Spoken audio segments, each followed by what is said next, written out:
they went to the Queen to tell her her subjects had no bread. Do you know what she said? Let them eat cake. Who took the bomb? We're getting screwed, man. Every time we turn around, we're getting screwed. Oh, the revolution's going to be through podcasting for sure. That's the only way we talk. It's the little guys that take the brunt of everything. It's got to stop. Peasants, man. We're just peasants. Every one of us. You watch those old movies, you see the peasants in the background with the kings and queens walking around. We're those people. We're those people.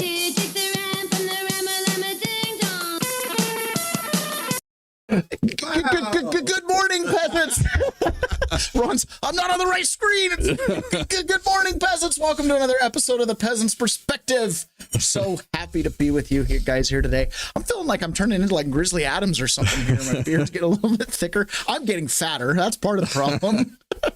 Well, the winter's coming. Oh, yeah. I got to pick it up. Oh, man. We got a lot to get into today. So I think we should just start out with our fearless leader, the president. Let's do it. Folks, you can't get we are in one of those moments right now.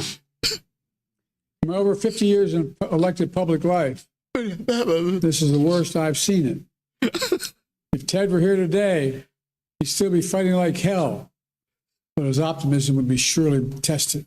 Ted Kennedy, of Chattanooga fame or whatever it is. Because truth be told, our very democracy is at stake, in my view.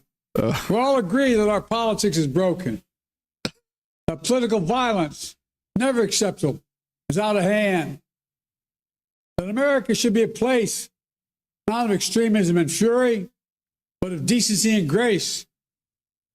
Was that the real Joe Biden?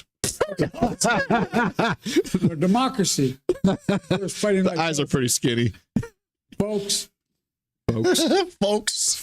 I got to practice that for when I'm president someday. Folks. I like vanilla ice cream. John Attackus, good morning. Carlito and Tiffany coming from YouTube. What's going on there? Grand rising to all. Pony Boy, good morning. Peasant's Perspective, good morning. That's you, Ron.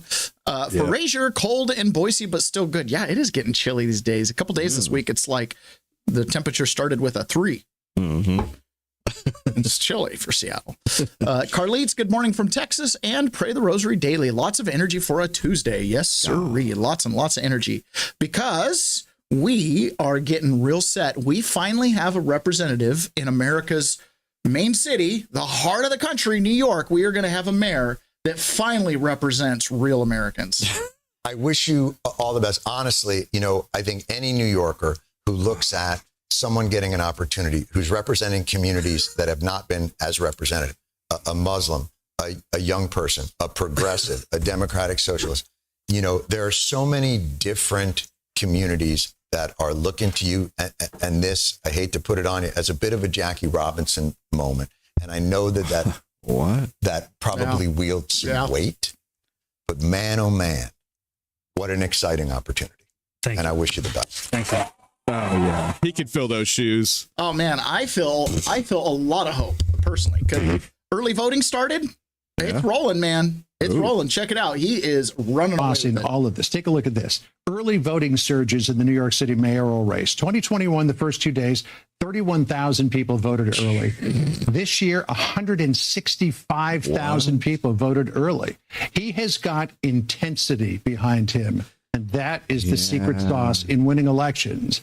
And I would venture that if candidates across the country who are of a similar political bent as he are looking at this and saying, we can get this much intensity in big cities like New York. We could do it in Chicago. We could do it in San Francisco. We could do it in Los Angeles, Portland, Seattle. Well, look at John Ossoff in Georgia. Yeah. He won't vote to reopen the government because he needs the same small dollars that Zoran and AOC have turned into a political machine. You're not going to see a lot of Democrats want to break from this because that's where the energy of their party is. And I would push back on the idea that Mikey Sherrill and Abigail Spanberger are moderates because they vote with AOC close to 100% of the time because they are the party now. There is no moderate flank left among the Democrats. There are smart ones who come on TV like Dan who talk about it. But the leadership of the party and the momentum of the party is all going Bernie and AOC's sort of middle school socialism's way. Oh, yeah, baby. Are you All excited right. for change in New York? I am. How many voters are in New York? I don't know, but there's going to be about 2 million landlords that are going to be pissed here in a minute. Here is for my friends. We are going to freeze the rent for more than 2 million Whoa. rent-stabilized tenants Whoa. and use every resource at our disposal to build housing for everyone who needs it. Okay. We are going to eliminate the fare on every single bus line and make what are currently the slowest buses in the nation move around this city with ease. And we are Just gonna to part create the universal child Taxi C like Moses. Universal child care at no cost. Whoa. Frozen rent. so 3 New buses. Yorkers can raise their family in the city they love. Is he passing out free ponies too? That's how they're going to get the bus Together, system New to run York. so well. We're going to freeze Cars. up. Together, New York, we're going to make buses fast and together, New York, we're going to deliver universal. We will make our city one where every person who calls it home can live a dignified. You guys get better at the slogan shouting. Hey, man, That's- he's the best I've seen from the Democrats at all. At all. I can't believe anybody's getting excited about him. It's crazy. Shoot. Well, here's the thing. Those are the real Patriots. I don't know if you knew that or not. Well, 135,000 people voted early. Yeah, and they're legit. Like, they're straight up Patriots. I mean, listen to Jasmine Crockett. You can wave all the flags you want to, but I am telling you right now that the most unpatriotic people that we have in this country are MAGA and this president. We are Oh, the yeah. real patriots. Those And it freaking is MAGA time for us to fools. take our flag back and show people what America is about. You can't say that you love the Constitution while decimating it with every single stroke of a pen for an executive order, while letting people raise rents, charge child care. What? Buses that run slow? decimating it, while you are disrespecting our troops that have signed up to protect our freedoms, not just here, but abroad.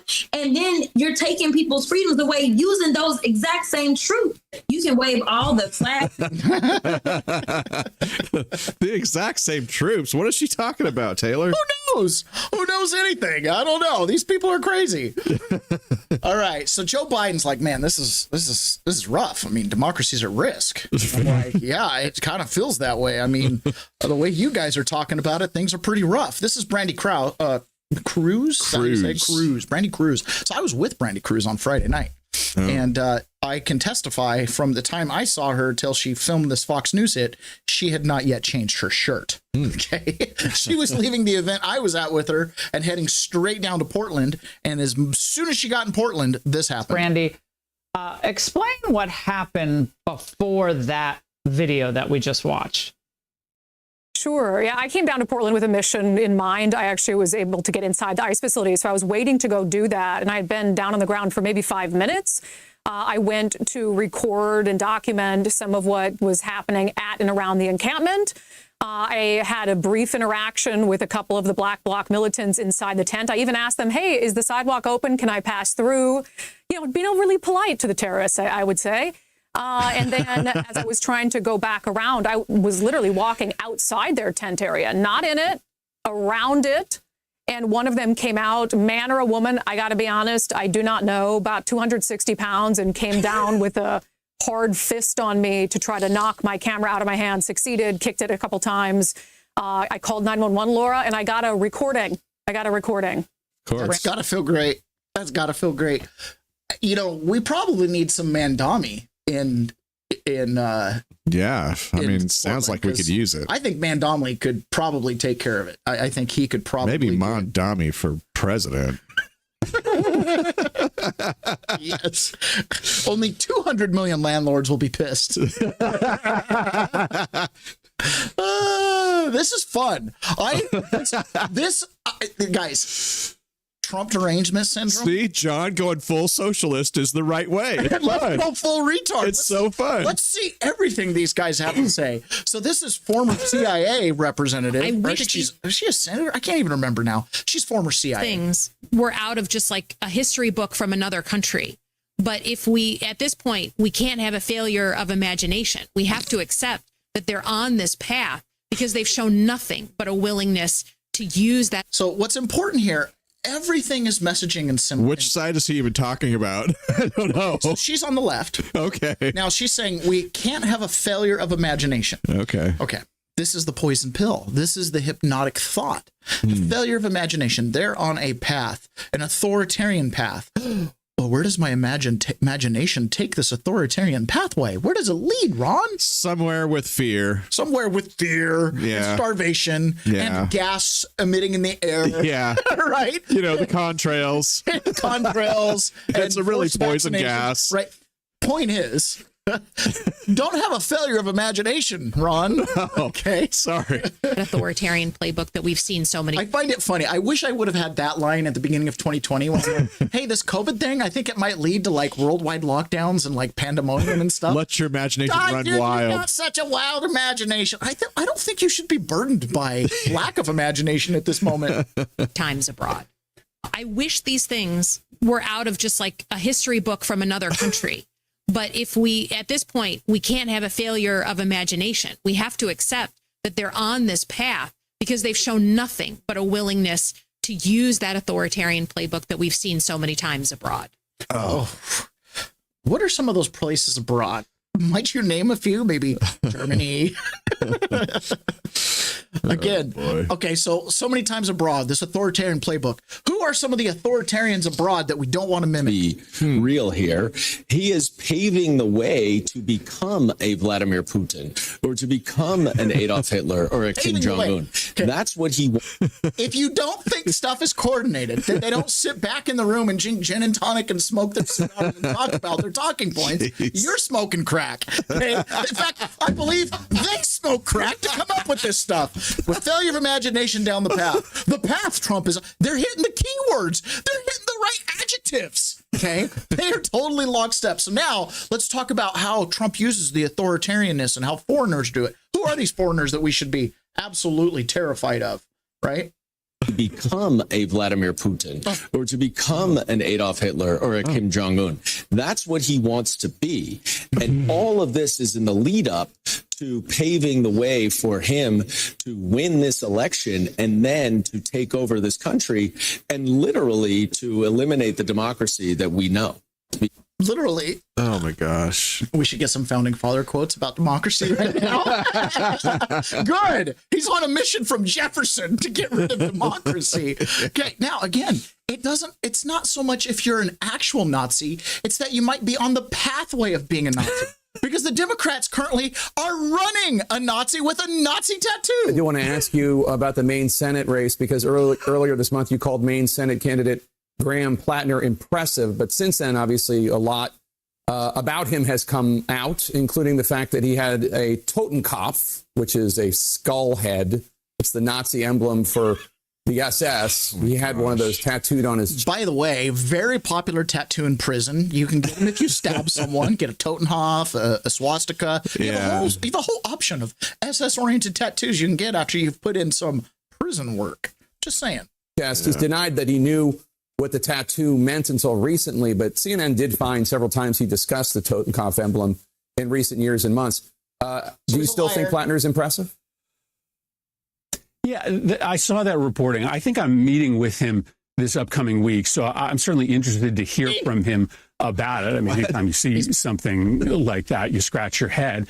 But I've also listened to him talk about, the difficult time that he went through in his life. And frankly, it's not unfamiliar to a lot of soldiers who came back from service and had a very difficult time readjusting. So he sounds. I know when I have a difficult time readjusting, I always head towards white supremacist groups and start marking my body up with their symbols. I know that's how I try to fit in and belong. I don't know. I mean, We all want a tribe, right? And you got to call them by their right names. You got to use the word Totenkopf so you can get like some legit street cred. Yeah. It's like a human being to me, a human being who made mistakes, recognizes them, and is very open about it. But yeah, certainly, I'm looking forward to sitting down and talking to him about it. He's obviously, right now performing very well in the polls in Maine. Yeah, as soon as the news of his Nazi tattoo came out, his polling went up. Hey, you never know where he's getting the polling, though. I was just thinking. You might have that official, that far right they're always talking about. They might be voting for this guy. I mean, I'll take a progressive with a swastika. Why not? I was just thinking, I got a question for you, Taylor. Yeah.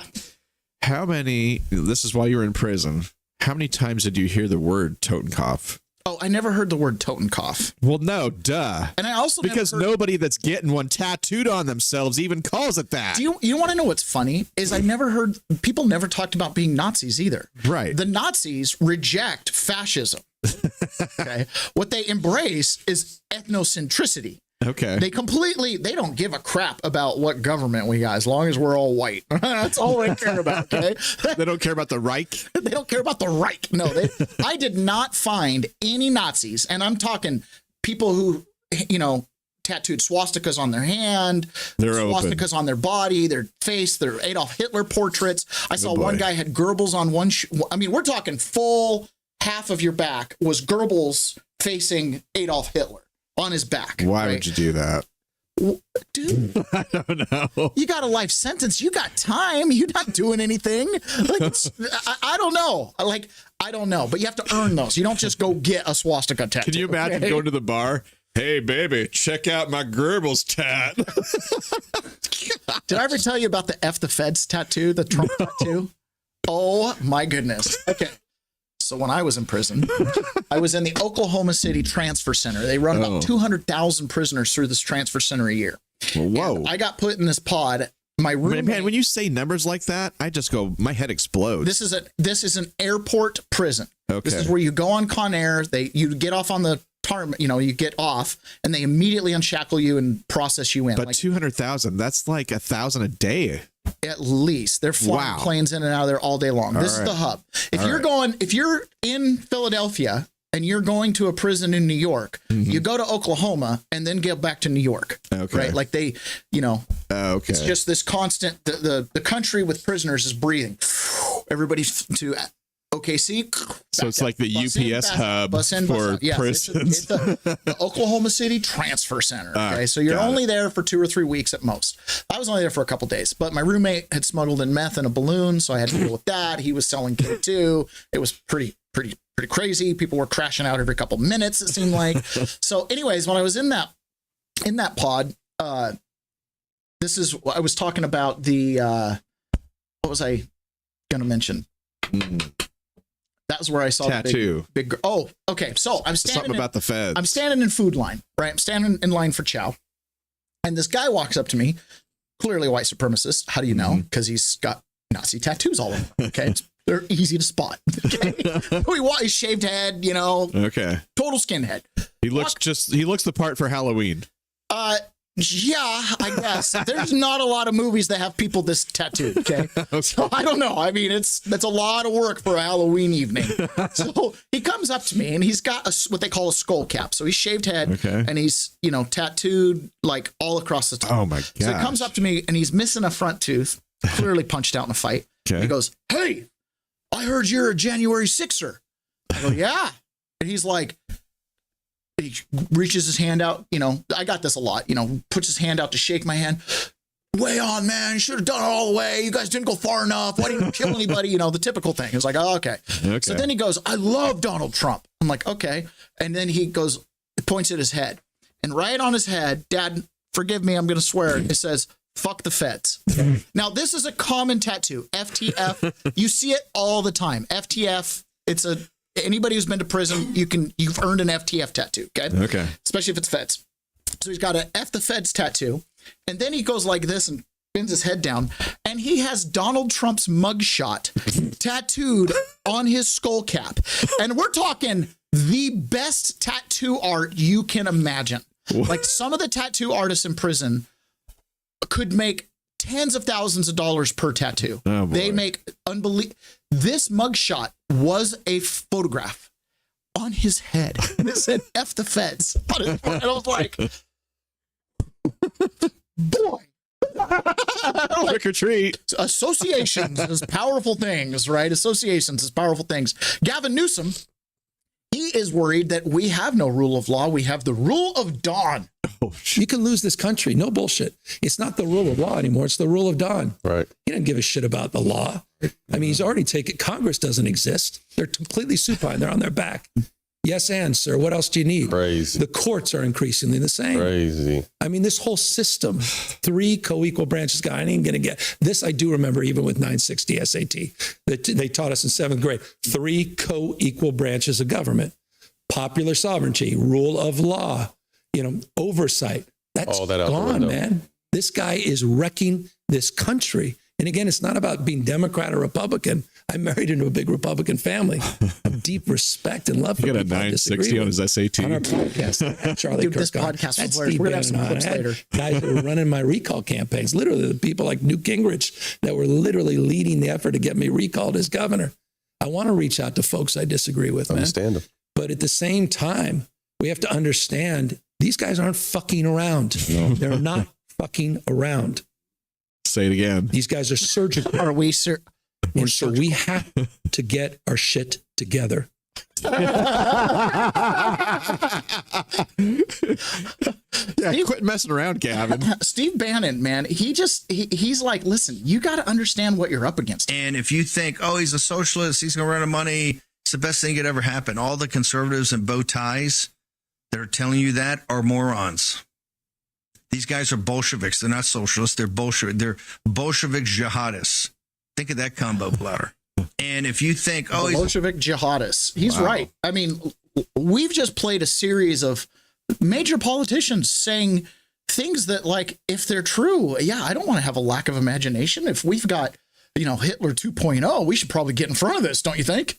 Well, it feels like it's 2001 and I'm watching Idiocracy. Yeah. Now, even if you're following the law, you've been hired as a public servant, you've taken an oath, you have a chain of command, and you follow the law, that's not good enough. You can't hide behind the law in the Democrats' future. I had read that you were looking at whether there was some legal recourse if you feel that ICE agents have broken Illinois state law. Can you tell us where that stands? Yeah, we've looked at really at every angle, and one of the challenges is that federal agents enjoy federal immunity, and typically and throughout history, federal agents are held by inspectors general or by their supervisors, by U.S. attorneys, right? These are all federal officials who are responsible for following the law. Well, guess what's happening? They're not following the law, and the people who are overseeing them are not following the law. I've asked people all over the city of Chicago, and we've used also our state resources to video as many things as we see that ICE are doing and that CBP is doing to the people of Chicago that we think are illegal, and making a record and actually, asking for people to submit testimony about that. You know why? It's not that we think that Donald Trump is going to hold them accountable now, but he will not be in office forever. And the Congress won't always be in MAGA Republican hands where they're just saying hands off whatever the president wants. There will be a moment when these folks are held accountable, and they can be held accountable by the Congress being hauled in front of them, but also potentially held accountable later for criminal activity that they're committing now. Or by their supervisors in one fashion or another in terms of their jobs and whether they'll continue to have their jobs. So I've reminded them of that, the federal agents, that you won't always, have the situation you've got now where people are turning a blind eye at the federal level to what you're doing. And so you better be careful, because it may not be very long before you are, in fact, held accountable. Sounds very Bolshevik. It sounds very threatening, prickster. Prickster. It's very Bolshevik. It's very revolutionary. You know what I mean? Like, you just listen to these people. You don't have to go far. I mean, we don't want to have a lack of imagination, because if you have a lack of imagination, you can't connect getting rid of criminal illegal aliens who are here illegally and committed a crime, and some of the atrocities our country has committed in the past where we've interned legitimate American citizens. There's only one parallel in history that I can think of that has occurred in my lifetime. And that, of course, would be the internment of 120,000 Japanese Americans during World War II. So we're comparing the deportation efforts with the mass internment efforts. Now, there was a big mass deportation effort in the 1950s, but we forget about that, right? These guys, their language, what they're alluding to that Donald Trump and his administration are doing, justify the most abhorrent behavior you could possibly imagine. It could justify something as dramatic as, say, an assassination on an influential political figure. I don't know. What does Steve Bannon say about something like that? Charlie Kirk, right? I think that's all going to be laid out about exactly what happened, because I do believe there was some conspiracy in back of it. And he was assassinated in cold blood in front of the whole world. There's a lot of people on the left that think that's a good thing, and you took out one of their key people. So when I look at violence, we're not violent at all. Charlie Kirk happened. What we had when people said the rosaries and had prayer meetings. We understand that we have not just political power, we have massive political power if we turn out. And I tell the elites all the time, you're going to have two choices. You're going to have two choices. You're either going to have, and I've said this for years, you're either going to have the Luigis or this kid that supposedly shot Charlie Kirk and all this violence you're seeing going on, or you're going to have to make fundamental changes to the system. And if you don't make fundamental changes to the system, you're going to get the French Revolution. You're going to get the French Revolution. Yeah, you are. That is something that I have expressed for years and years and years and years, that I'm afraid of a French Revolution. I'm afraid of the pendulum being like, you're the enemy now, you're the enemy now. Do you know how disturbing it feels to me to walk around in America with two movie screens? On one movie screen, I was sent to prison. I was called a terrorist, an insurrectionist, anti-patriot, right? All that kind of stuff. In another movie screen, a major political party is giving me a standing ovation for what I suffered and what I went through. I'm a hero. So you'd get to define me and my daily walk based on who's in power and how they feel about me. Right now, the regimes, they were okay with January 6th. But the next regime, if Biden or his ilk get back in power, you don't think J.D. Pritzker is going to come after J6ers in Illinois? You don't think Bryn Ferguson's, they've got that, whatever domestic terrorism committee thing. You don't think that they could do something locally? I mean, Tina Peters is still in prison beyond the president's reach, right? It's a big deal. It's a big deal. I remember reading a letter to my family around Thanksgiving talking about balkanization and talking about the way we're going is you better find your tribe because, the only thing you have is strength in numbers, the constitution of the people, as in what you're willing to suffer and endure is really the only constitution we have. In Washington, we didn't have much constitution during COVID. It was like 99% compliance. I go talk to people that were like in Missouri and it was like, maybe 10% compliance on masks. Sounds like the constitution in Missouri was like, show me, right? Show me that I need a mask. Whereas in Washington, it was like, oh, please, can I put 4 on? Right. Now, this is coming from leaked Discord chats, and this is being posted by Based Sam Parker, and I think this is at Real Baron Pod. Okay, and this is a couple minutes long, but it has to deal with the Charlie Kirk murder, and it has to deal with his lover Lance the furry. Okay, now there was a huge article, I think it was New York Post, leaked Discord chats of the friends of Lance and Tyler and their little love affair and their politics and all that kind of stuff. Very, very disturbing. Well, these guys, so what was posted, right? Here's some screenshots that are interesting. These guys went through the whole leak of all the Discords and Snapchats, and they discovered something that, again, in this whole story, what we receive as the public, what you get on Fox News and CNN is just not the whole story. What you get out of the courtroom just isn't the whole story, right? When you, again, with myself, it's more like a cover story. Having spent some time in prison and talked to people who ended up being informants, right, who got pinched in drug stings, got pinched in other things, and then turned state's evidence. I was talking to one guy who was basically state's evidence. He got out of a 15-year prison sentence, got 18 months because he informed on his co-defendant, who then got acquitted by the jury, by the way. But he spent 18 months in prison on a deal, turning over and testifying against someone that he will tell you, I had nothing to tell them that was going to put this guy in prison. In fact, they made their whole case about this guy because they had him benched. And so he agreed to testify, and his testimony was so weak, the guy got acquitted. But that's okay. He got his 18-month deal. All right. So when you're listening to something like this is a longer clip. It's 5 minutes. When you listen to something like this, for me, it's not even hard to imagine. Hey, would you like to spend the rest of your life in prison as a child molester, being beat up, abused, and raped? Or would you rather spend the rest of your life in prison as a murderer, being a champion and a hero inside of that prison population? But either way, you spend your life in prison, take your pick. Oh, it's not playing.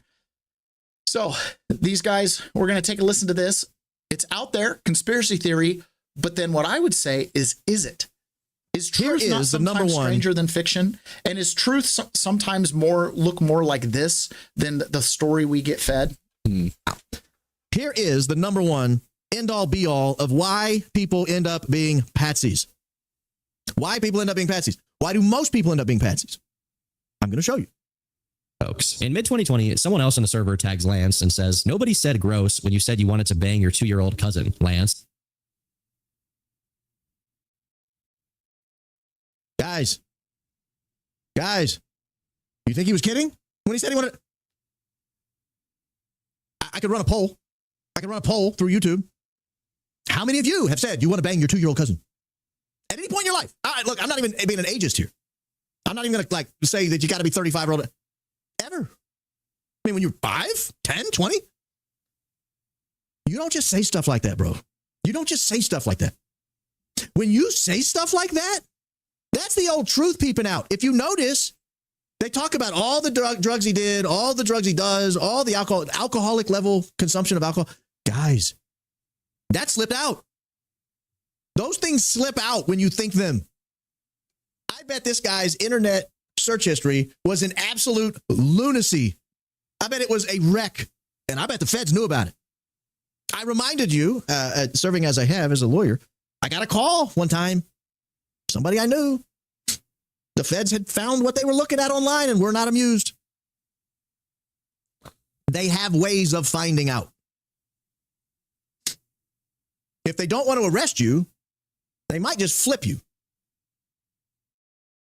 And the flipping you might cause you to go from, as Turkey Tom Zanon said in 2020, a fairly normal guy, to an absolute lunatic by 2024. The flipping might have that effect on you. Not everybody gets flipped easily. Not everybody's a psychopath. For some people, it weighs on their conscience. I have a feeling Lance was one of them. And the following day, Tyler sends his confession message to their old friend group server. It's interesting to me that he sent it in this server and not to Lance's new server, because I'm not sure why that is. It could just be that he was less familiar with the people there, but based on the kind of messages sent there, which we're going to go over later, it could be that he wanted to avoid having anyone say something that resembled support for his actions. Yeah, we're really confused why he used the old server. I'm not confused why he used the old server.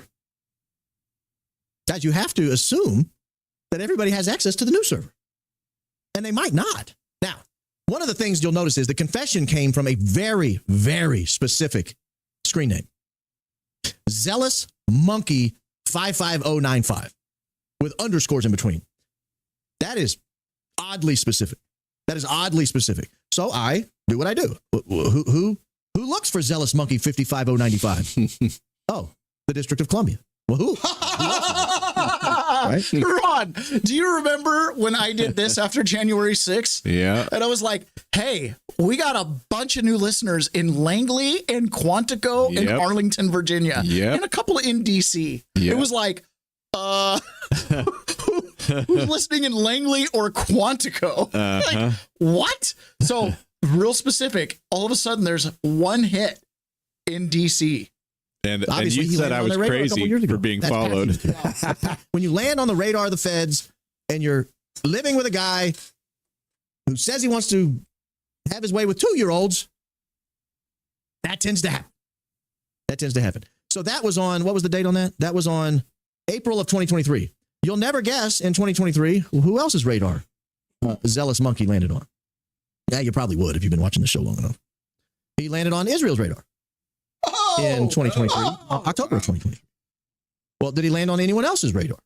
Zealous Monkey, 55095. Yeah, he did. And I'm pointing this one out for a reason, because there's a lot of child sex exploitation cases and image cases that come out of the District of New York.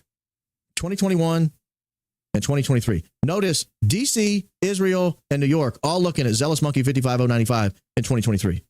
Could be a coincidence. Again, I'm raising the issue. As I said in my opening, I'm raising the zero internet traffic.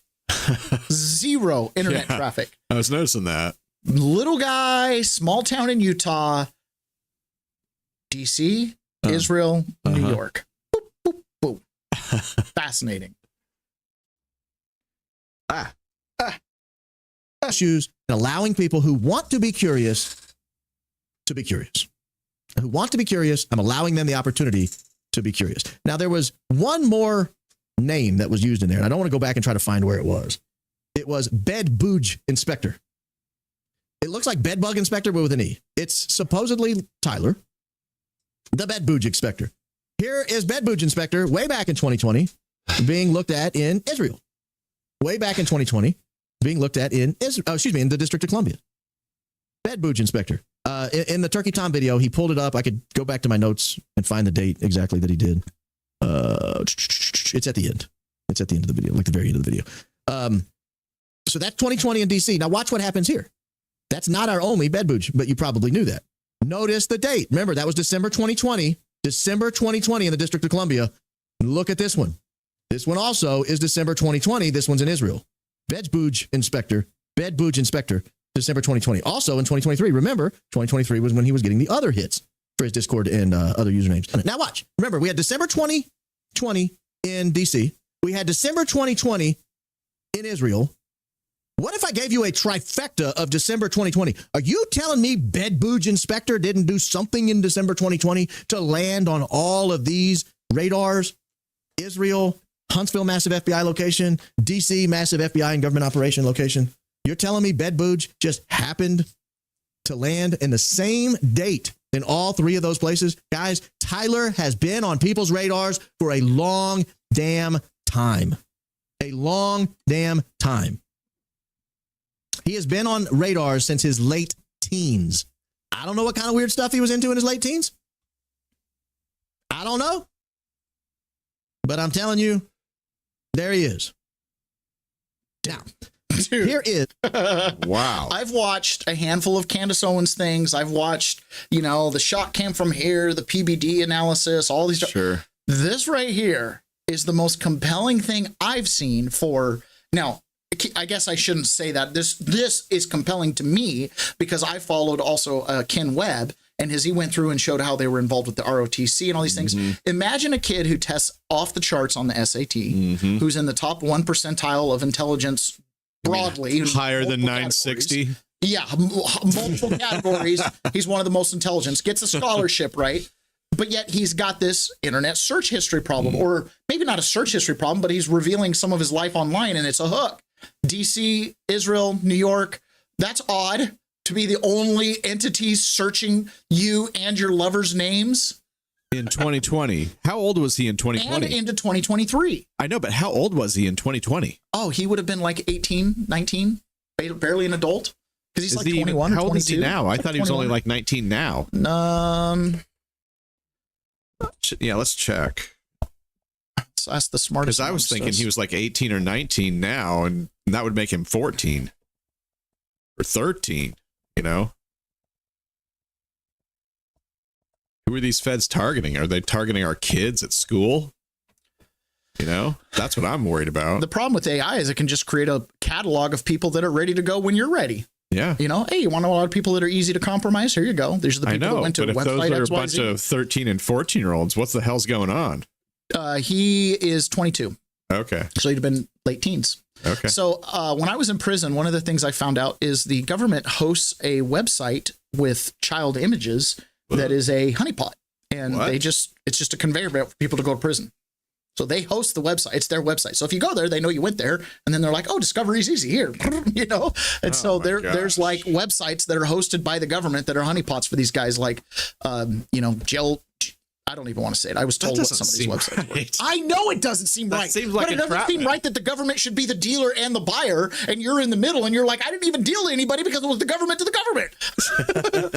So remember, everything that was said about Donald Trump, this is not rule of law, this is rule of dawn, right? We can't have a lack of imagination. This authoritarian, he's marching us down a horrible pathway, what we've seen rulers in other countries do, let alone Hitler. But we're talking Kim Jong-un, Putin, Stalin. These are, you know, whatever, lack of imagination, go have it, because Donald Trump is a horrible person. Why is he a horrible person? I don't know. Maybe because he's getting results like no other president ever has. Here's Brett Hume on Fox News basically telling you why the Democrats hate Donald Trump. It's like nothing I've ever seen going back many presidencies. And you know, it's a whirlwind presidency. He's taking on more major issues than any president I can ever remember. I mean, sometimes, you know, issues are thrust on presidents. I mean, wars that break out and so on during his presidency.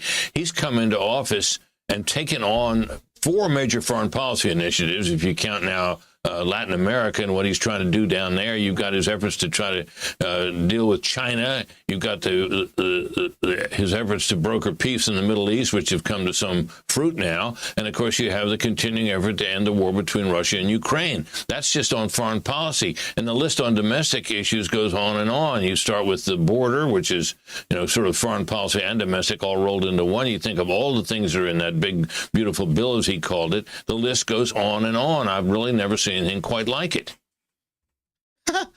Yeah. And he's off script. He's off script. Shut him up. Yeah. Brett Baer's like, bah. Brett Baer's one of the saddest figures in media, because he, in my view, participated in the overthrow of the government in 2020. Mm-hmm. So Donald Trump is such an effective executive. He gets to even the little nitty gritty things. Now, this is Riley Gaines, right? Apparently her husband is a foreigner. So we're trying to avoid deportation for him, and they were running into a little bit of a problem when Trump came into office, and for 4 years they couldn't get her husband's green card status resolved. We had gone nearly 2.5 years without hearing anything from USCIS or Immigration Services regarding his green card status. And so finally I start reaching out, inquiring, what's the holdup? We get a letter. No agency, no department under President Biden could point us in the right direction until finally we get a letter to our house in big, bold letters. It says evidence requested or something to that effect. And I open it up and it says, sorry, we can't give you your green card because your medical record is not complete. And what was missing from my husband's medical record in the year 2025, because this was happening. All of this was going on in January prior to President Trump being inaugurated into office. Okay. So literally the last day that President Biden is in office, he's fighting my husband getting his green card because he didn't have the COVID vaccine. I knew it. I waited a good 24 hours for President Trump. He's sworn in January 19th. I wait 24 hours before I pick up the phone and I say, hey, did you know this mandate that I would deem illegal is still in place nationwide? He said, no, give me 2 hours.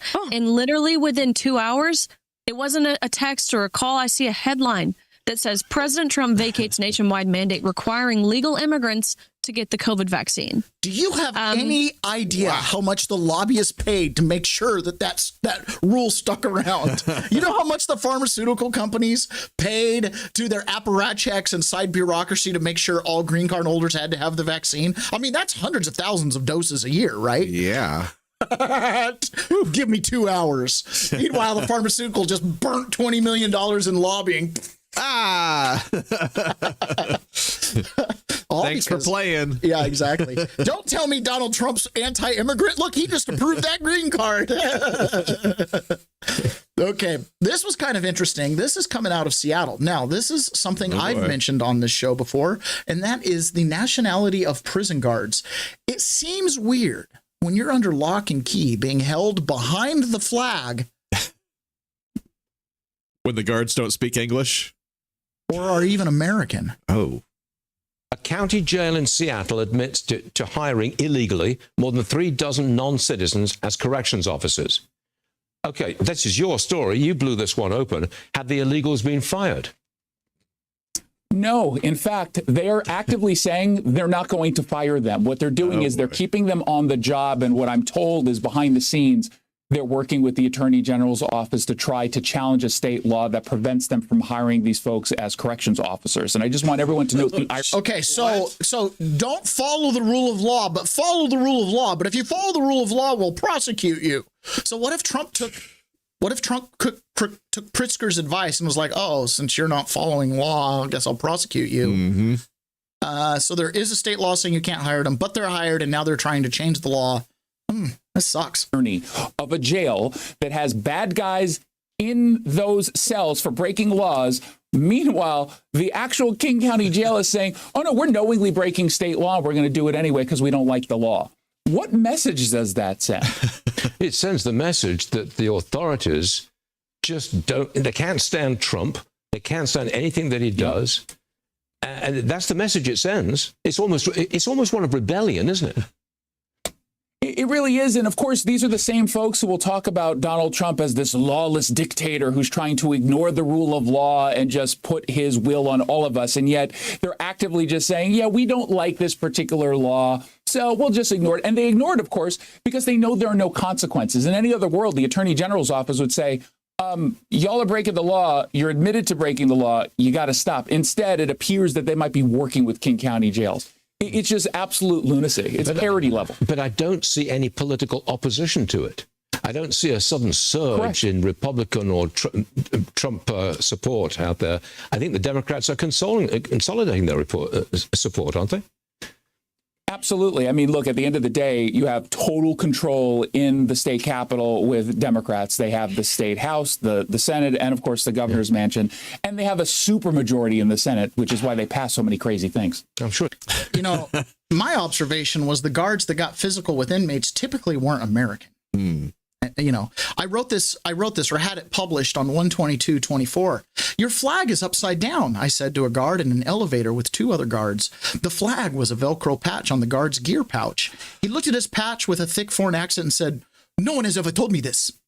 In the J6 pod for the DC Gulag, many of us display flags in distress, flown with the stars to the bottom and right. We do this with purpose and true intention. Occasionally, I see a guard with a flag upside down. I assumed that was done with intention. I said, the flag is in distress. There are hostages being held here. The ranking CO questioned, hostages? Some people say, was my reply. He let the comment go without disagreement. The guard with the flag didn't seem to understand what I was implying. He fumbled around until he reset the flag opposite as it had started. A sadness entered my heart as I realized a man working to hold me did not even know the proper display of our symbol of freedom. Perhaps I was right in more ways than one. What amazing distress our country is in when those paid to wear the flag literally don't know if or why your flag is upside down. Happened on 1/18/24. It's not just in DC. It's not just in Seattle. These are mercenaries. There's no other way to describe it. Like, of all the people that should be citizens with all the proper allegiances and oaths and loyalties, should be the ones that you hand guns to and give a badge and authorize them to have a monopoly on force. It is run, baby, run. I have been in the prison under supervision of foreign guards who barely speak English. Run, baby, run. There are no laws. There are only cops when you enter a situation like that. When I went to prison and then I got a job in carpentry and then was told I was participating in a criminal enterprise and I was told the specific laws that they were breaking, and the CO said I could be a whistleblower, but I like the perks.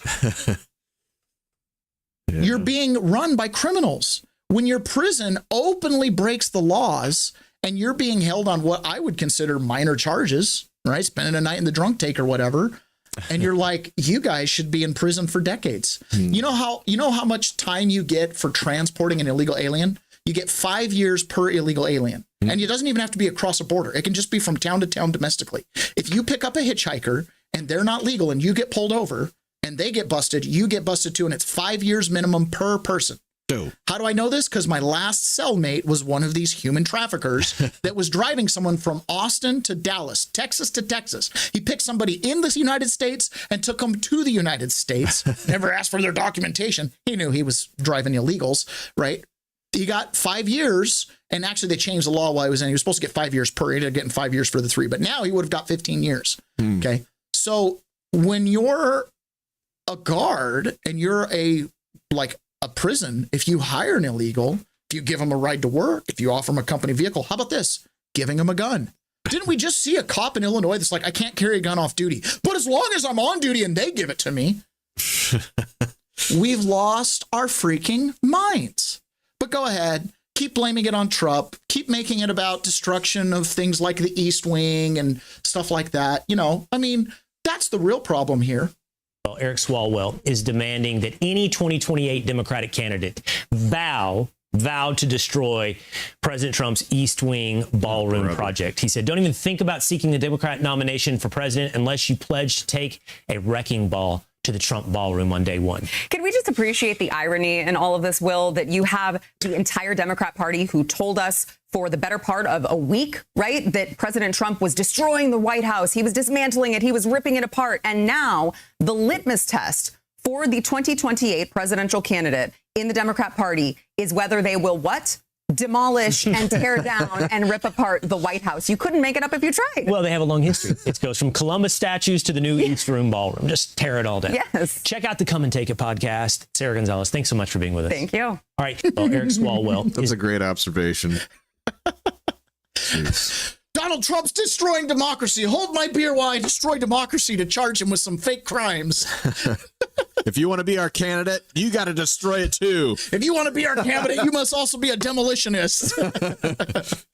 There is, again, so much stuff. Who do you trust? Who do you If you trust? took down Building 7, you go to the front of the line. Yeah. Here's Julie Kelly. Here's Julie Kelly on the Benny Johnson show talking about the J6 pipe bomber. So we played a video because they released this new video, right? More information, $500,000 reward. And they basically told us he or she walked a little further up and down the street, and we know they're 5'7". Interestingly enough, the person who turned in the tip on the pipe bomb is also 5'7". How could the timer, it's like a 60-minute timer, be set for 20 minutes if it was planted the night before? Right. And that will be our next piece. And that is even more incriminating. Oh, like somebody went and put it there like quickly. Well, also, like in the window that it was found then. How was it set for 20 minutes to allegedly detonate? Not only if it was set the night before, but magically coincides 12:40, 20 minutes to 1 p.m. when the joint session of Congress convened. Julie, you cook. You cook. I follow your account. Everyone follows Julie. Julie has millions of followers. That's a kitchen timer. Zoom as hard as we possibly can on that. That's a kitchen timer. It's not particularly sophisticated. Let's stop Congress. I've seen enough Tom Cruise movies. Don't claim to be an expert in this. Right. But like, how was that set the night before? How on earth is that viable bomb that's about to blow? Like, how was that set up 12 hours ago? Because it wasn't. Obviously. Because it wasn't. Yes, that's exactly. Well, I know you're from Iowa, so I have to explain this a little bit. Yeah. Got him. Illinois and Chicago, and I have to say that. No, I love Iowa. Both my parents were born in Iowa. You know what? You're right. In Iowa, you would be using a timer like that to pop popcorn, and that, or to, you know, that would be it. That's how I know. That's how I used a timer like that. But even I, from Iowa, with hitting my rocks together, you know, to count the time, knows that that's a 60 minute.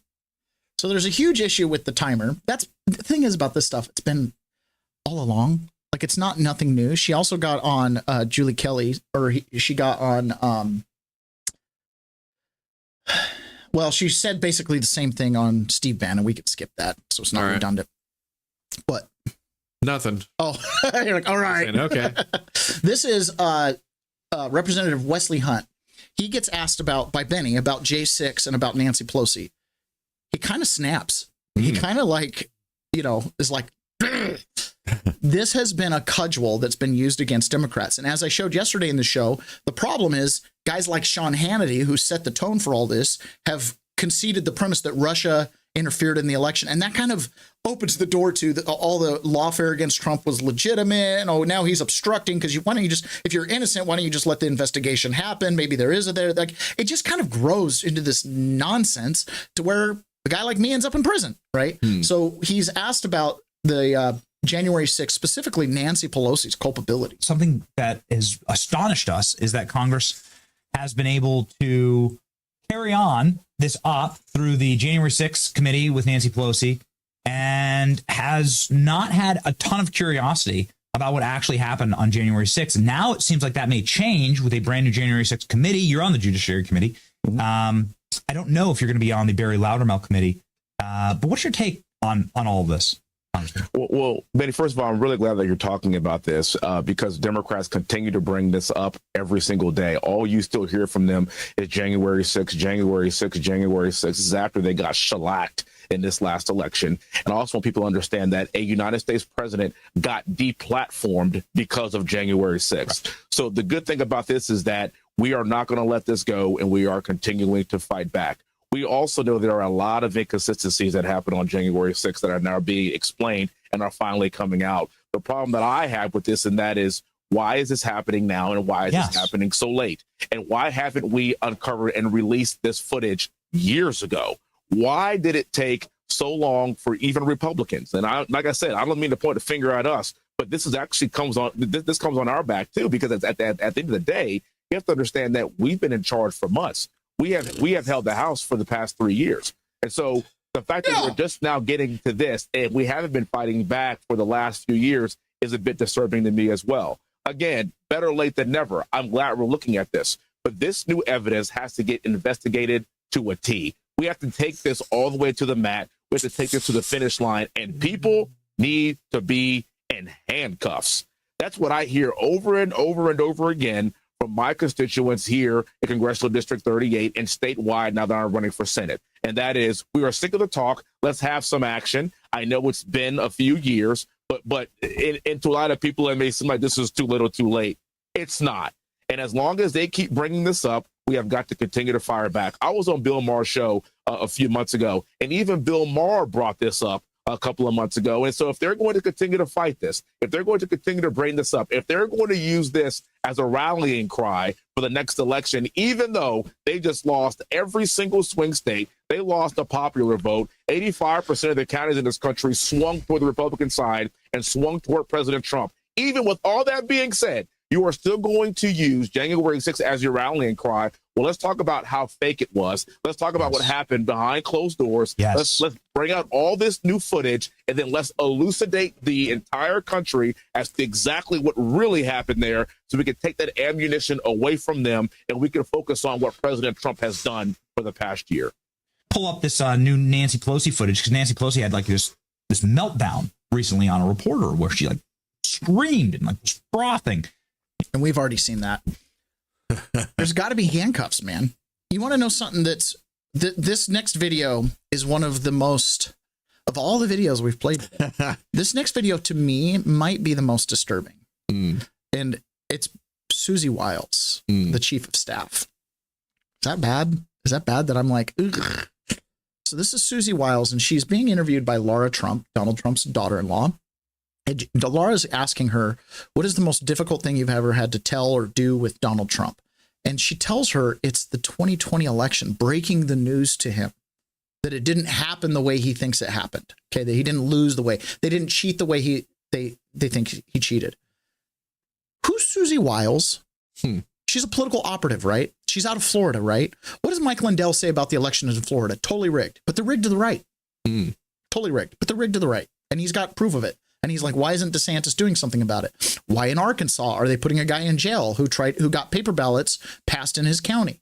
Why are they putting him in jail? Why is Sarah Huckabee Sanders will not hear anything about getting rid of machines? It's all machines all the time in Arkansas. Why?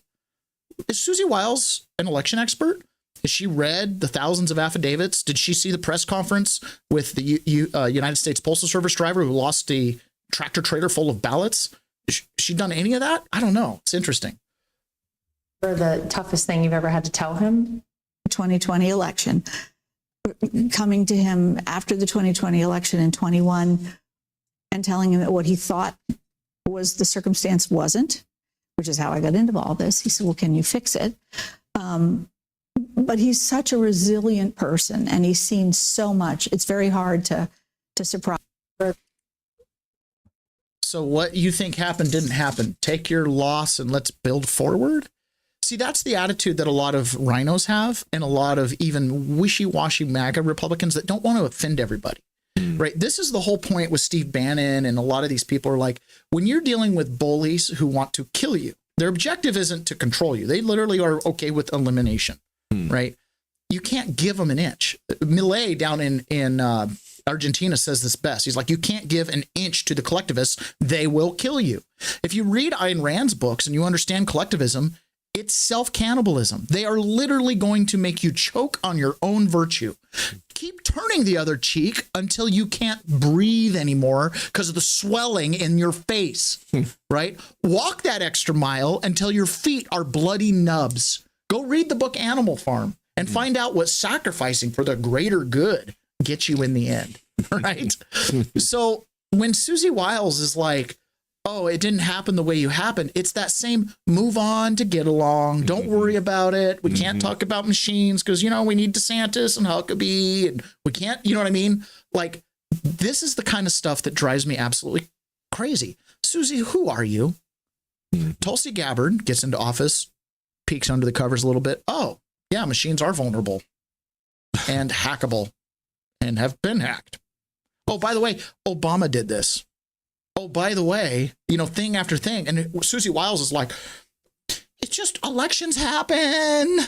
Do you I mean, Ronna McDaniel's on our team, right? Meanwhile, right, while you've got she's just as sweet as an old grandma. Yeah. Meanwhile, she's called the Ice Queen. Okay. She's a political operator, but that's the kind of stuff where it's like, listen, I understand politics. You got to compromise. You give a little, take a little. Not everything's perfect, but it's that whole principles thing. Like, did we have a fair election or not? Was Joe Biden the legitimate president or not? Is an auto pen sufficient to sign documents? Is it okay? Like, at some point, we got to figure out what's going on, because if these other guys get back in power, we're in trouble. Joined now by Congressman Eric Swalwell. Thanks so much for joining me. Oh, boy. Of course, man. Thanks for having me back. So, Congressman, there have been a couple of instances of threats against you, and we've now found out that Donald Trump's DOJ is not pursuing charges against the people who have threatened you. And at the same time, we've seen the DOJ take action against people who Trump views as his political enemies. And so, kind of in light of the fact that this is very much a weaponized DOJ, can I have your reaction to the fact that, you know, they viewed the threats against you and just basically opted to ignore them? What we've seen since Donald Trump has come into office is that he's emptying the jailhouse, you know, the violent insurrectionists, you know, by the well over 1,000 let free who are. By the way, there was just about 200 of us that were let free. My bullshit meter is He's pinging. let George Santos, who just went into prison for a 7-year term. He's let him out, and he's trying to fill it, you know, with his political enemies, going after James Comey, going after Tish James. Clearly, Senator Schiff appears to be next. And then what most people probably don't know is that many of the president's political opponents receive a myriad of threats against their lives, against their staff, against their families every single day. And a couple of weeks ago, after the assassination of Charlie Kirk, the Attorney General had put out on her social media that the administration will aggressively pursue any threats against elected officials. And I responded essentially saying, you know, look, that's not the case. We have a number of direct, specific threats to me and my kids that have not been prosecuted. And we were sent letters saying they would not be prosecuted. Now, to the Attorney General's credit, she reached out to me and asked to look at those cases. And I sent those cases over to her. I hope they are charged. I don't want to be treated any better or worse than anyone else. But my fear at this point is that because I have been a critic, because I am someone who holds the president accountable, is that the DOJ is simply not going after people who threaten me. And if that's the case, that just leaves that's an effort to, deter individuals from speaking out against the president. What's he projecting there? Well, that was the allegation. I've got a whole bunch to say about this. That was the allegation back when Biden was in office. Mm-hmm. You're not prosecuting the threats against Marjorie Taylor Greene's life and these other people's life. Mm-hmm. You're also rationalizing, well, that now you've done it to me, I'll do it to you again. Mm-hmm. Their whole thing is, do it to us, we'll do it to you. Mm-hmm. Oh, we weaponize government. Now you're weaponizing. Oh, we'll double down on the weaponization. Mm-hmm. Well, I would even go so far as to say are these, I know you can find somebody that would want to, hurt Eric Swalwell. Yeah, I know you could find somebody that would want to say something bad about Swalwell for sure. But what are the chances that this is actually a legitimate claim? I mean, it feels to me like he just made it up. Okay, so when I was in Missouri in prison, there was a guy in there that was in 10 building, which was the psych ward, and he was in there for threatening to kill, rape, and maim Trump and his family. Sure. Right? So it was like, hey, bro, I guess you're kind of a political prisoner too in some way, shape, or form, right? He's a little off his rocker. So this happens all the time. There are lots of people. Sure. I remember there was another guy in prison for writing basically mean letters to his judge. Sure. And I was like, you're stupid. and that's what I'm saying. I'm sure you could find somebody, but what are the chances that this was a legitimate claim where he's all of a sudden, because he gets these threats on the daily, I'm sure, but all of a sudden he wants to make a complaint about one of these. That's what Jason Chaffetz said. They basically get death threats every day. Yeah. And so, but this one, I gotta take a hard line on this one because this is just too important. Okay. I am like, I've sat in a courtroom where they're like, you intended to come to DC. You intended to do violence. And I'm like, no, that's like, I just light them up. Like the city was burning. And I was like, keep burning. Everybody hates DC. You know what I mean? It's like, you're like, go to hell. Where's hell? I don't know, but go there. You know what I mean? Like these are meaningless things. So I worry about that sometimes with people where they, and oftentimes, again, this is the Patsy and what I would consider like a Patsy syndrome. You've got a lot of rhetoric, and then you take a trip to DC and why'd you bring that gun? You know what I mean? It's like, was that because of the rhetoric? Or was it a completely separate mistake? Are you not connecting the fact that you've left this trail of breadcrumbs of radicalization? I don't know. I know I took a good hard look at my social media when I was done, and I don't comment very much. Like actually post prison, it's been even difficult in the Peasants Pod living room because I'm like, I got used to being censored. I got used to every word I said on the phone was being listened to. Every word I typed on the computer was being read. Every letter I had, you have to deliver your letters to the internal mail system in the prison opened. I was just trying to take a strong position that not everybody believes everything that Swalwell says.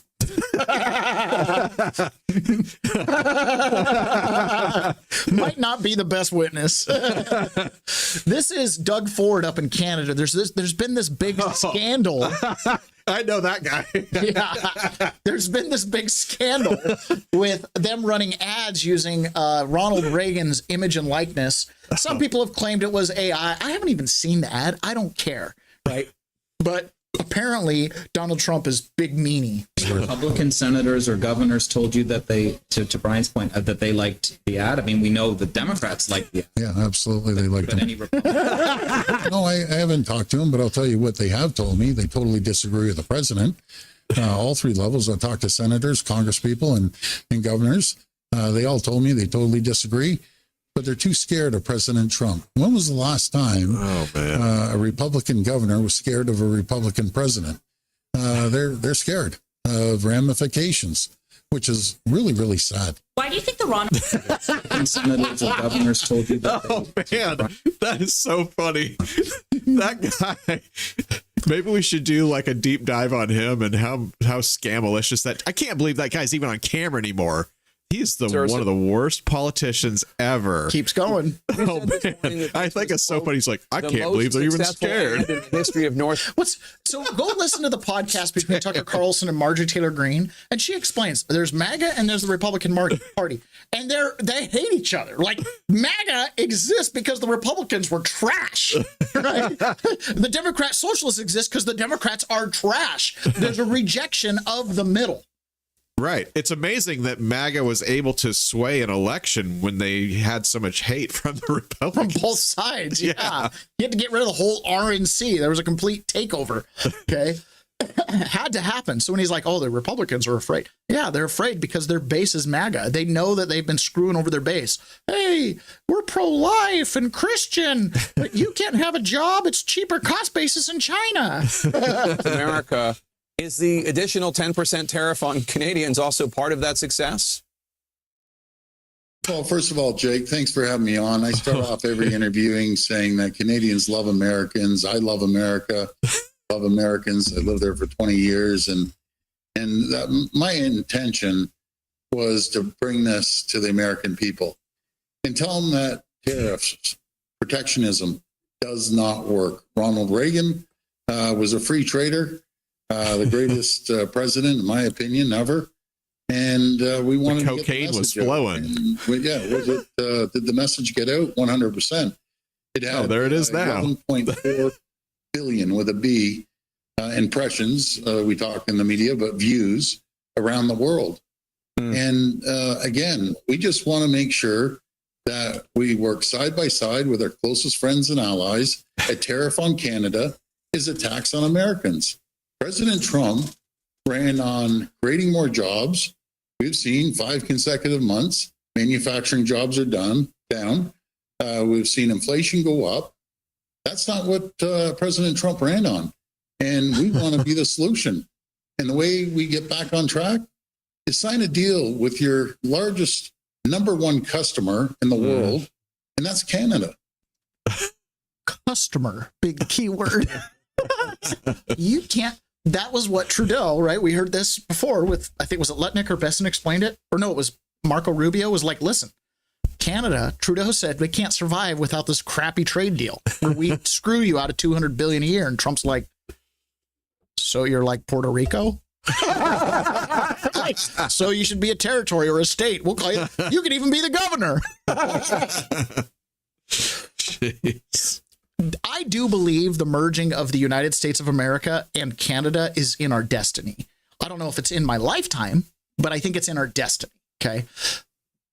We'll see. So Canada being like, hey, a tariff on Canada is a tax on Americans. I don't know about that. You see, there's this big famous economist that just happened to get on. Excuse me, wrong clip here. There's an economist that happened to get on Fox News, and he had a little bit to say about tariffs. Maybe it's not as bad as Canada thinks. Maybe it's worse on Canada than us. The markets are watching this very clearly, this upcoming meeting. I mean, you're talking about the 2 largest economies in the world, Mohammed. I mean, what's at stake here? A lot. And I think if you look more broadly, what the U.S. has achieved on tariffs was something that most economists didn't think was going to happen. We thought that there would be massive retaliation against the U.S. There hasn't been. Europe, the UK, a number of Asian countries have all signed framework agreements. The only outstanding ones are India, Canada, and China, and there's clear progress on China. Secondly, we're collecting a lot of tariff revenues. On an annual basis, we're now looking at $300 billion of tariff revenues. Third, the impact on inflation has been limited. So if you look at what people have been worried about, the U.S. has gotten to a fairer trading system without the disadvantages that people thought would materialize. Now, it's early days, so one has to consolidate these gains. but it's a different outcome from where many economists, including me, thought we would be. Yeah, that is a remarkable statement. And the numbers that we have seen speak to your statement about limited inflation. And that was the big concern. Now, as far as the elements of the deal, the export controls, the fentanyl, the tariffs, the ag products, the rare earth minerals, this is the Treasury Secretary Bessent claiming that the 100% tariffs on China are likely off the table. He said this ahead of the meeting. Listen. I'm not going to get ahead of the two leaders who will be meeting in Korea on Thursday, but I can tell you we had a very good 2 days. So I would expect that the threat of the 100% has gone away, as has the threat of the immediate imposition of the Chinese initiating a worldwide export control regime. I mean, this is just a very optimistic tone that the White House and the Treasury Secretary are striking ahead of this meeting. Again, they're meeting in person. The markets are watching this so closely, and there is so much optimism out there, and we are seeing records across the board. Gas prices are coming in. What is your prediction for the American stock market? Can it just keep going up like this, Mohammed? So it's seeing three things it likes. One, the de-escalation of trade tensions. Two, the Fed will almost 100%, 99.99% cut interest rates this week, and it likes that. And third, this AI process is really promising, Sandra, in terms of productivity gains. If we get the diffusion right, we can improve our productivity and growth rate.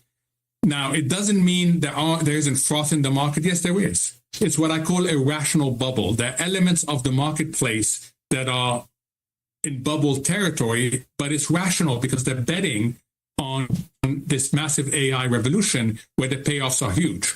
So one has to be a little bit more careful at such elevated prices, but there's a lot of places in the stock markets that look still attractive. Very interesting analysis. Mohammed El-Erian, always a pleasure. Thank you so much for coming on with us today. Thank you. All right, John. So one of the fascinating things I find with a lot of these trade deals that Donald Trump has done, and Scott Adams points this out all the time, Donald Trump has monetized our old liabilities. War in Ukraine, liability. We're spending money, spending money, spending money. Trump comes in, NATO's buying weapons, Europe's buying weapons, Ukraine's buying weapons. He monetized it. He monetized the conflict in Gaza. Israel, we're not loaning you money to buy weapons anymore. You're going to have to just buy them. Right? Every one of these like trade deals Trump does, it's like, how can the United States monetize it? Taking Fannie Mae and Freddie Mac onto the public stock exchange. This allows you to invest in your mortgage, right? To be a stakeholder in those entities by getting stock from IBM, taking over a big chunk of the money for free money we gave him. He's like, hey, let's turn it into shares so that the people can have an upside. Now, with big, huge infrastructure projects, like, I don't know, a pipeline from Alaska to the United States, expensive project, going to need a lot of money. So how would America traditionally go about doing that? Franklin Delano Roosevelt style. We'd create the money, we'd hire the people, jobs program, we'd get the thing, be like, okay, we're making money, but we can't fire anybody, so now we got to move those jobs somewhere else. And, you know, pretty soon you've got a jobs program, and now the money that you're making from the investment, aka the oil pipeline, doesn't even pay for the continuing jobs. You never turn a profit because you've all the revenue's been spoken of because you can't fire these people. That's literally what happened with Franklin Delano Roosevelt, right? We're just creating jobs. You're going out, you're in some Peace Corps thing, and you're building trails in national parks. Excellent. Great source of work. Now the trails are done. Now the economy's recovering, and you've got people that are like, I'm only good at building trails. You know, I'm only good at building dams. I'm only good. You know what I'm saying? Like, they get stuck. Next thing you know, well, I got to go be a teacher because it's a government job, and I can just move over from my trail job to my government job, my teaching job. You know what I mean? Like, so Trump is changing it. So now this pipeline from Alaska, apparently we've partnered with Tokyo, a Japan-funded project, and they're going to fund the money, and then we're going to split the profits till they're paid off, and then America gets 90%. Investment committee, we suggest projects. Let's say the Alaska LNG pipeline. We want to invest $100 billion and finally unleash the American oil and natural gas that we have in Alaska. $100 billion project. The president green lights it. We hire the construction people, and we send a capital call to the Japanese. They send in the money. We build the pipeline, and when the cash flow starts, we share the cash flow, the United States of America and the government of Japan, 50-50 until they get their money back. So when they get their $550 billion, you know the United States of America only made $550 billion. And then after that, it's 90-10 in favor of America. Okay, so what? Okay, that's actually more detail than I was aware of. So almost a preferred return, and then we get the 90% after they get their money back. Right. But if you think about it from their perspective, which could be a long period of time, by the way. But from their perspective, their taxpayers are not going to lose any money, because what we promised them is these are going to be national and economic security investments. Like the pipeline is money good for them. They're going to get their money back, right? When we build nuclear power plants, which we're going to build, they're going to get their money back. So they get their money back, get their bonds paid, and then we get left with a revenue stream, which we have not been left with in the past with our public works projects. Right? Think about, well, I guess in a certain way we have been left with that. Like, for example, when they build a bridge around here and they put up a toll booth and they're like, it'll just be a few years till it's paid for. And it's a revenue stream. Yeah. And it never goes away. Yeah. It's been paid for 5 times. 5 times. Yeah. Who knows where that money goes? That's pretty good. Scott Bessent is saying, hey, that rate cut, you better make that rate cut happen because the Fed was operating off a bad sheet of music and you got some ground to make. If the Fed says they're data dependent and the data has been atrocious, then it seems like there's probably some makeup cuts in order here, or the size of this month's cut needs to be recalibrated. And sure, it could be fixed. Anything can be fixed. You just have to first, we had to establish that it was broken, which President Trump did.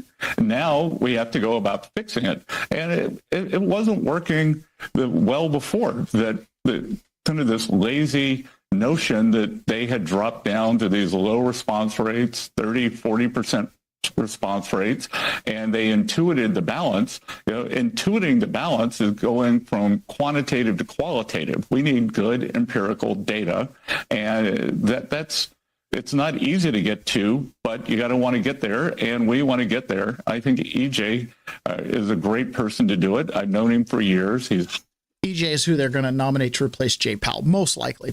All right, guys, that's it for us today in the public side of Rumble. We're going to be jumping over to private, and we are going to be going on a little bit of a deep dive for Gavin Newsom, because he made an absolute mockery fool of himself all week long. Okay, so we got I think 3 clips from him. Then we're going to jump into a little bit of a debate between Julie Kelly and Mike Davis about appointing a grand jury to look at Jack Smith and everything he did.